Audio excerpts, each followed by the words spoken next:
Deshaun Watson has been suspended. We have now finally gotten the number of games that Deshaun Watson has been suspended by Sue L. Robinson, the independent, disciplinarian, the judge. Sue L. Robinson took quite a bit of time to come back with the number of 6 regular season games that Deshaun Watson will be suspended, and no fine on top of it. And I'm sure he is just fine with that, certainly since the Browns had his back in the way that they put the first year of his new contract together, and how nearly 99% of the money that he receives this year is free from any of that suspension taking a bite out of his salary. So the headline from here is simple. It's not enough. It's not enough. And I take this approach because of the way that Watson acted repeatedly, a repeat offender of all of the women who sued him and the apparently dozens who didn't. According to the New York Times, 66 masseuses is different masseuses he contacted over a 17-month period. And I've said here multiple times, all it takes is one, and then there's 66 of them and more than 24 who sued him. Now, I understand there were no criminal charges in the 6 games that Roethlisberger got for his transgressions and the 6 games that Ezekiel Elliott got for his. Neither of them were criminally charged, so that's how you can take anything from previous occasions and apply it as a precedence here. And the 2 things I have to say about that are, there's no precedence for what Deshaun Watson has done. Using Instagram in a predatory manner, it appears. And there were only 5 instances that were placed before Sue L. Robinson for whatever reason. And so she just took the 5 occasions to take a look at it. And to me, what Watson did is unprecedented. There is no precedence for this. And then secondly, well, there's precedence here, precedence there. Tell me about the precedence that the Supreme Court is taking a look at right now. And I know I might be conflating issues. I'm just saying in courts of law, we're seeing precedences thrown out left and right to the detriment of women's rights, I might add. And that's where I also land on this. It's not enough. Is the court of public opinion, I will proffer to say, shall frown upon this significantly. And this is absolutely important in this aspect of it as well.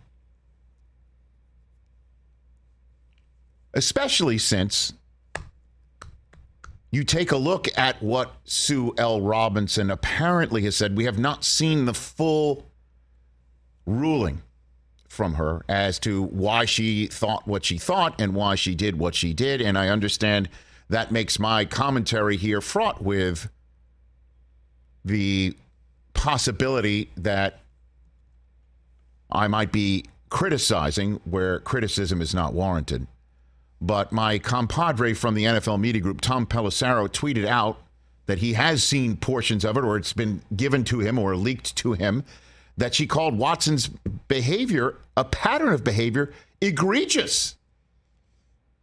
But notes that the behavior was nonviolent sexual conduct in explaining the decision to suspend him 6 games.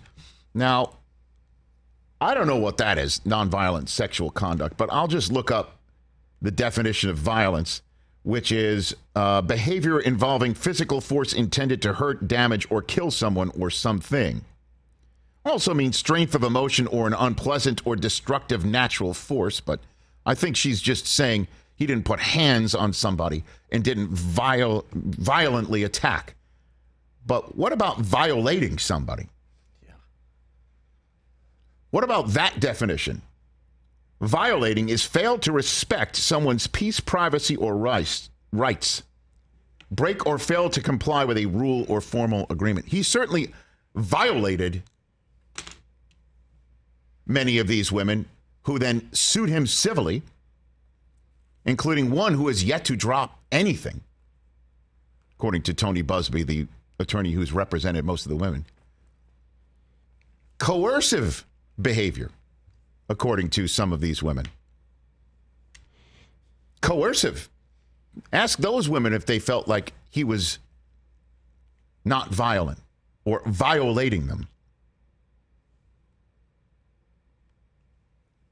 That's why I say it's not enough. And to those who have absolutely lambasted me, I got a thick skin.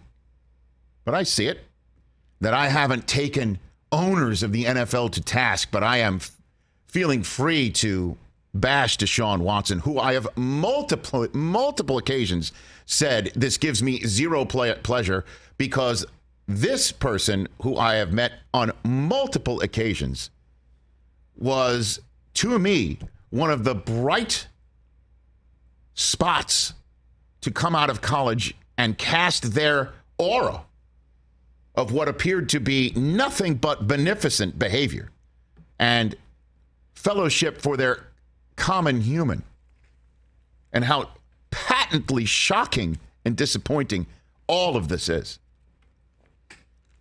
The league should absolutely take a better approach to hammering those in ownership. People, yes, who pay my salary on Sundays when I work for the NFL Network and the NFL Media Group, which, as you know, I have signed up for 4 more years, or agreed to terms for 4 more years to, and gladly and happily, to be somebody who talks football for a living. But any owners who run afoul of their personal conduct policy should absolutely be taken to task, and have not been taken to task significantly enough to open the door for the Players Association to appropriately tell Sue L. Robinson, you can't give more than X number of games, when we haven't seen the behavior on management side taken to task.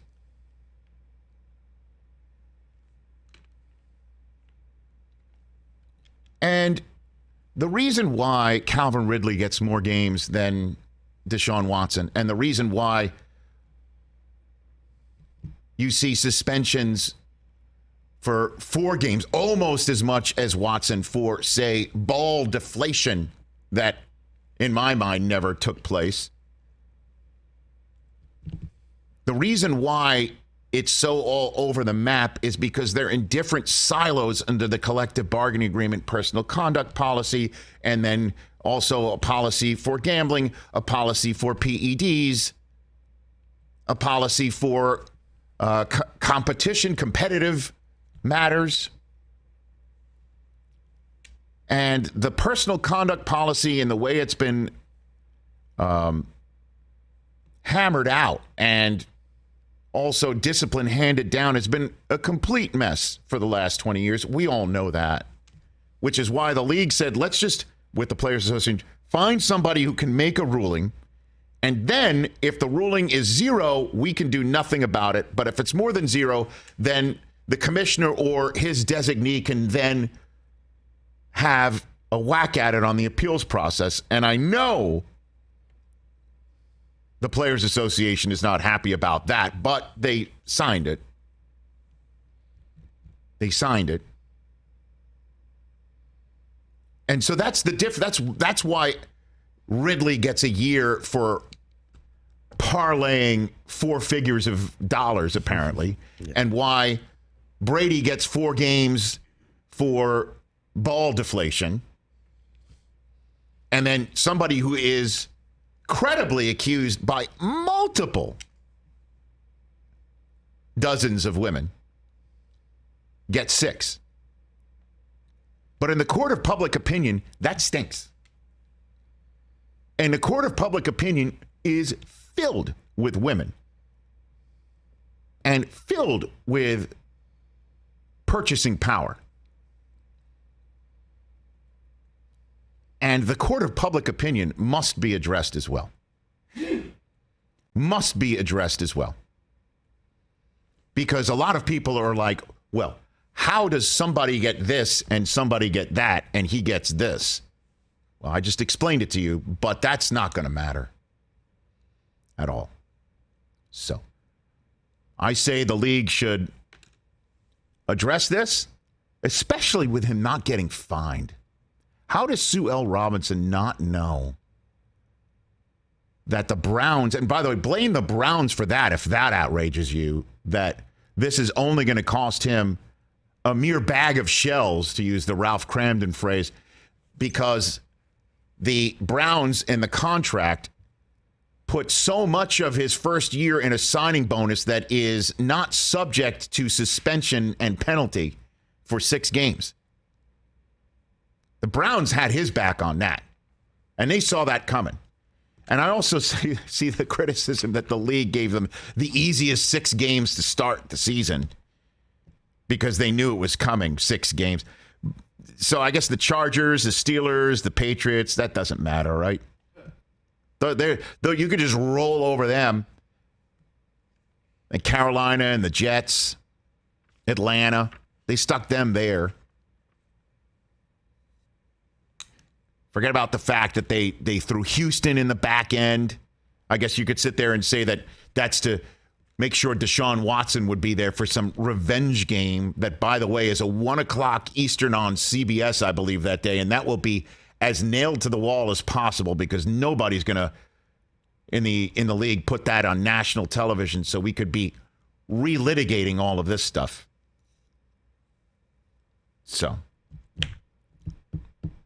let's see what the league does from here. Because right now, the message is